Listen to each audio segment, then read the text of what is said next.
So, you sit down, it's quiet, and within 15 minutes, you're literally climbing the walls. Sound familiar? Well, welcome to this explainer. If 15 minutes of pure boredom feels frankly excruciating, I need you to know right now, you aren't broken. It's not a lack of willpower either. It's actually because your brain is currently mainlining pure, concentrated dopamine. Let's dive right in and diagnose exactly why silence feels so incredibly painful, and more importantly, how we can biologically fix it. Seriously, think about it for a second. Why is it that we can effortlessly scroll through our phones for 3 solid hours, like literally not even breaking a sweat, but the second we try to focus on a textbook for just 15 minutes, our brains just tap out? If you've been feeling super guilty about that, just let yourself off the hook for a minute. That contrast is massive because what's actually happening here isn't laziness, it's a full-on biological hijacking. And the ultimate biological culprit behind this hijack: dopamine. That famous feel-good neurotransmitter that just floods your system the absolute second you experience any kind of pleasure. But here's the catch. Your brain doesn't just sit back and passively enjoy dopamine. Oh no, it acts exactly like a heat-seeking missile. It's relentlessly hunting for its next chemical hit, even, and this is the crazy part, even when you're just trying to rest.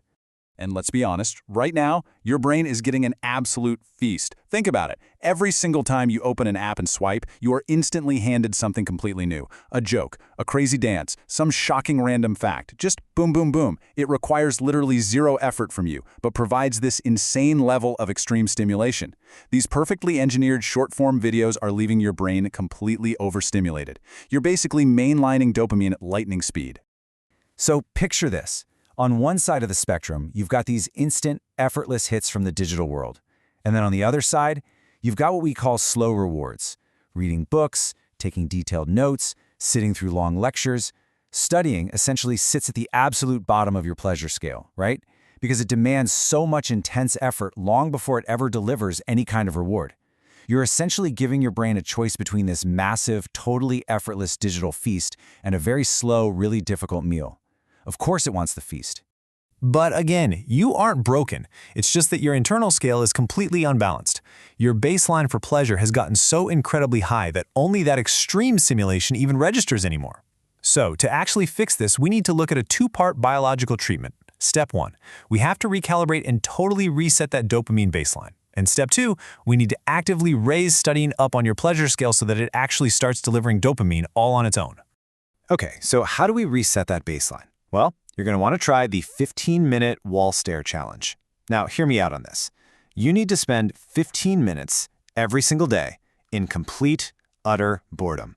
I'm talking no phone, no music playing in the background, absolutely no screens. Zero stimulation whatsoever. You literally just sit in a room, stare at a blank wall, and let your mind settle. That's it. Just 15 minutes. Now, I'll be real with you. When you first try this, it is going to feel excruciating. In fact, the sources for this explainer point out something super profound. They say your brain will actively scream for stimulation, and that's exactly how you know it's working. You actually have to reframe that intense pain as a massive victory. Because what you're feeling right there, that is literal phone withdrawal from your usual digital hits. So when your brain is just screaming in the silence, you need to recognize that excruciating feeling for what it is. It's your neural pathways actually healing. So let's map out how this actually builds over time. Day 1, yeah, that's the excruciating withdrawal. We expect that. But here's the magic. After just a week, your baseline actually begins to lower. As your brain gets starved of that massive digital feast we talked about, it starts to recalibrate. And by week 2, something amazing happens. Your brain becomes so incredibly grateful for what we can call the smaller meals of pleasure. Things like a simple walk outside, or yes, I promise, even opening a textbook actually starts to feel genuinely stimulating again. But lowering that baseline, that's really only half the battle. Now we get to execute step 2, which is all about feeding your brain's natural hunger for knowledge. We have to actively raise studying higher up on that newly recalibrated pleasure scale. We've got to stop seeing textbooks as these medieval torture devices, and honestly, start seeing them more like treasure maps. See, your brain actually naturally craves knowledge. We just have to package it in a way that finally triggers a reward. So here's exactly how you do that. You gamify your learning. First up, break your material down into really small chunks. And here's the trick. Physically draw a check mark or a star right after you complete each one. That simple physical act, it triggers a tiny little dopamine hit. Next, try explaining concepts out loud. It forces your brain to process the information totally differently. Third, take your notes by hand and use colored pens. It sounds basic, but it actually stimulates those visual pathways.